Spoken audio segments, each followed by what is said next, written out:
hot to applaud too much. Riley, thank you for your words. If there's any doubt about our nation forgetting the sacrifices of people like Matthew, put it out of your mind, because that's what we're here to celebrate. I appreciate General Milley for being here. It's a big deal when that many stars show up.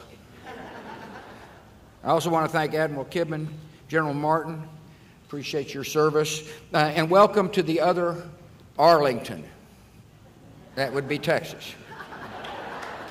And if you think the Pentagon was big, just walk across the street to AT&T. Charlotte, I want to thank you and the board of directors and the funders for the work you've done to help build this museum. I congratulate you on choosing Chris Cassidy to lead it. Most of you don't know who Chris Cassidy is, and frankly, I didn't either until I met him. But he saw combat in Afghanistan as a SEAL. He became NASA's 14th chief astronaut. You know, I'm not so sure what's more impressive about him. Those two credentials are the fact that he had survived an interview with Charlotte Jones. I want to thank members of Congress, distinguished guests, Tapper, who I hadn't seen in a long time. Laura and I are proud to join you. From my fellow honorary directors. Put words in their mouths, but I can. Clinton and Obama were here. They would tell you that presenting the Medal of Honor is one of the great privileges of being president. President Harry Truman said he'd rather have earned the Medal of Honor than be the commander-in-chief. And I think General Brady was probably there to hear him say that. It's the highest military decoration a president can confer. For gallantry in the face of danger, on the call of duty, and courage so great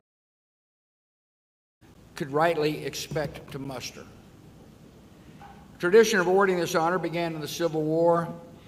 Many who received it gave their lives. Today, the families who are here, Laura and I ask for God's blessing, continued blessings on you. Members are here. I want to continued work. When you look at the medal, who has demonstrated gallantry, you're looking at someone who's placed. You're looking at someone who understands the meaning in a profound way, and you're fortitude and patriotism. And these values passed on to future generations. The National Medal of Honor Museum. During my time in office, 9 Medal of Honor ceremonies. I miss much about being president. I mean, I miss being pampered. Air Force One. But I tell you what Laura and I miss. We miss the military and their families. And a lot of time helping our vets transition in life with a particular emphasis on dramatic brain injuries. Vets, as you get to meet some extraordinary ones, and 2 of the Medal of Honor recipients who are here today, I got to know. Salvatore Giunta, ready to graduate from John F. Kennedy High, and when he heard they were giving away T-shirts at the Army recruiting post, he decided to forego the T-shirt.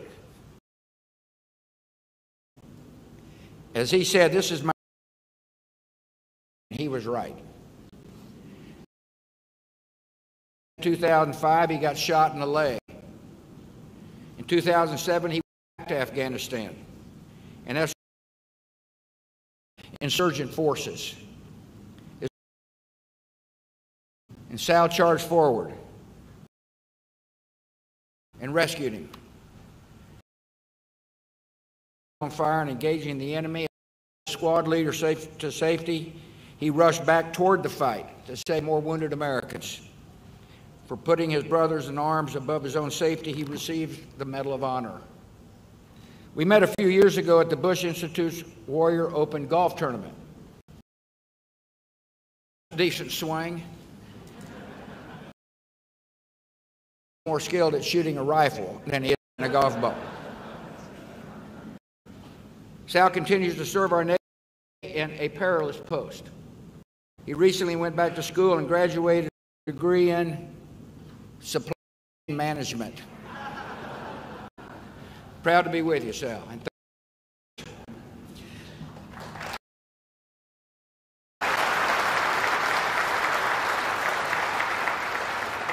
Florent Groberg is here. Hard to call a man Florent after so I just went with Flo. That'd be F-L-O-W. He grew up outside of Paris, France, and came to the United States at age 11. In other words, he wasn't born in this country. He embraced our country. He worked hard. He excelled in academics and athletics. And after graduating from the University of Maryland, he enlisted in the U.S. Army. Following the 9/11 attacks, for me, he said, Ranger schools deployed to Afghanistan with August 8, 2020, Captain Groberg's formation, which included several high-ranking military officials. Flo ran straight at the threat. He pushed the bomber away from the group before the bomb could detonate. His selfless courage saved the lives of members of his group, including the colonel he had been assigned to protect. The explosion severely wounded him.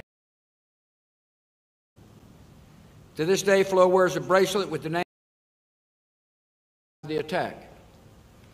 When he received the Medal of Honor at the White House, he asked President Obama to recognize those individuals and invite their families. The brotherhood could not be broken. He wakes up every morning thinking about them. He's a reminder that many of our greatest citizens and most distinguished service members were not born in the United States. 3,500 individuals have been recognized. More than 700 of those medals have gone. When I recently painted Flo's portrait, by the way,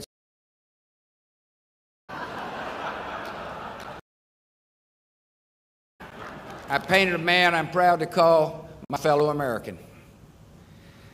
By sharing the stories of men like Flo and Sal, this museum will give Americans a deeper understanding of what's important: patriotism, courage, duty, and service.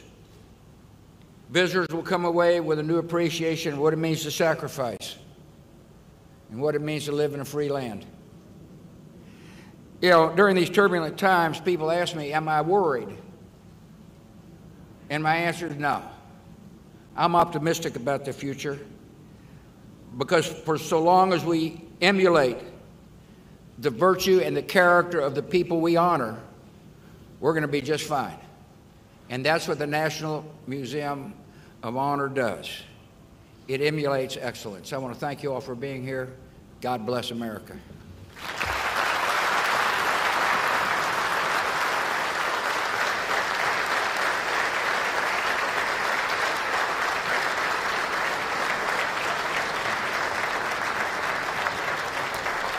Ladies and gentlemen, from Annapolis, Maryland, the U.S. Naval Academy Glee Club.